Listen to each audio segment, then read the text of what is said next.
Hi, I'm Haley, a WellPower Method intern. This is the WellPower Method webinar series. Today we're going to talk about how to easily create balanced meals. There are just 4 elements to creating a balanced meal, and by the end of this video you'll know what they are, why they're important, and have a visual guide to portioning your plate. The first element is fruits and non-starchy vegetables. Fruits and vegetables are so important to include on your plate, not only because they're full of vitamins and minerals, but also because they provide fiber and antioxidants, which are important for immune function, skin health, and helping with inflammation. When we say non-starchy vegetables, we're talking about things that probably traditionally come to mind when you hear the word vegetable. So things like cauliflower, broccoli, carrots, asparagus, etc. For fruits, we're talking about things like apples, oranges, bananas, so on. The key here is to eat with color. Fruits and vegetables have different nutrients, and by eating with a variety of color, it's an easy way to make sure you're getting a variety of nutrients. Number 2, grains and starchy vegetables. This group is so important for providing B vitamins and dietary fiber. Fiber is so important for maintaining proper digestive health, contributing to satiety, which will help keep you feeling fuller for longer, and improving cholesterol levels, which ultimately will improve heart health. Examples of grains are things like rice, pasta, bread, crackers, and starchy vegetables are going to be things like potatoes, corn, peas, etc. The important thing with this group is to choose whole grains whenever possible. So grains have 3 parts: the bran, the germ, and the endosperm. Whole grains have all 3 components, and they're filled with all the nutrients and fiber. Refined grains have been modified, so the germ and the bran have been removed, leaving only the endosperm.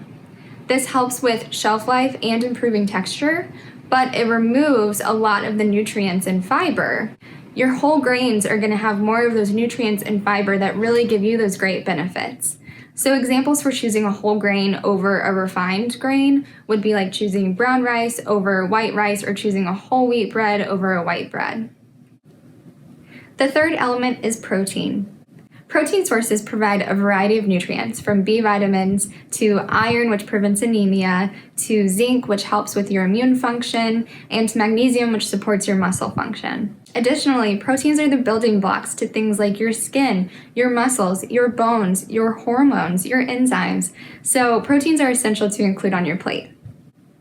Protein can be obtained from animal sources like chicken, fish, eggs, dairy products like Greek yogurt, and lean meats. Or they can be obtained from plant-based sources like quinoa, nuts, seeds, beans. The key here is to focus on lean protein sources, so things like your chicken breast or plant-based sources, and to eat with variety. So just like the fruits and vegetables, different protein sources have different nutrients. By eating a variety of protein sources, you're making sure you're getting a variety of nutrients. The last piece to building a balanced meal is fat. Fat provides insulation, protection, and helps with absorption of fat-soluble vitamins. There are 2 types of fats: saturated fats, which are things like butter, tropical oils like coconut and palm oil, and they're found in fatty meats. The second, unsaturated fats, are probably the things that you've heard of as the healthy fats.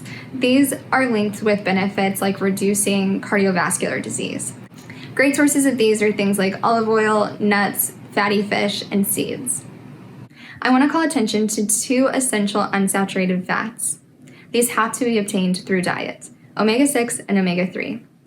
Most people get plenty of omega-6. It's found in things like corn oil, sunflower seed oil, soybean oil, things like that, and those are used in a lot of processed foods. Omega-3 is slightly harder to get, but it's linked with so many benefits, including supporting brain health, heart health, and reducing inflammation. Great sources of omega-3s are fatty fish, but if you don't like fish or you can't have fish, other sources are chia seeds, flax seeds, and walnuts. The thing to remember with fats is to focus on unsaturated fats and to focus on getting your fats from natural sources like nuts, seeds, the oils you cook with, fatty fish, and so on, rather than getting your fats from processed and packaged foods. To recap, the 4 essential elements to building a balanced plate are fruits and non-starchy vegetables, grains and starchy vegetables, proteins, and fat. Now that we have a framework to build meals from, let's take a look at how much of each element to include on your plate. The Wellpower Method Balanced Plate is a great visual to guide you as you're building your meals. Half the plate should be fruits and/or non-starchy vegetables, and remember with this group to eat with color. A quarter of the plate is grains and starchy vegetables, focusing on fiber-rich sources. And the other quarter of the plate is proteins, focusing on a variety of lean protein sources. Lastly, fat is higher calorie per gram, so it represents a smaller portion of the plate. It can be incorporated in the meal throughout the cooking process with an oil, like an olive oil, or by adding a nut butter or avocado to your meal. So there's one more thing I want to talk about before we jump into examples. Creating balanced meals is not just about including nutritious foods. Nutritious foods are the foundation to a healthy lifestyle and a healthy meal, but food is also meant to be enjoyed. When you're making your balanced meals, it's important to include elements that really make that wow factor, that elevate the dish to enhance the flavor so it becomes something that you really enjoy and that you're truly satisfied with. These could be things that are already included in the elements that we discussed, like a pesto sauce would be considered a fat, but it also really adds that flavor and contributes to that wow factor, that joy and satisfaction of eating a meal. Or it could be bonus factors like herbs, spices, seasonings that are used to enhance the flavor of a dish, but also add extra nutrients like antioxidants. So now let's jump into a few examples to really see how to use this framework in action.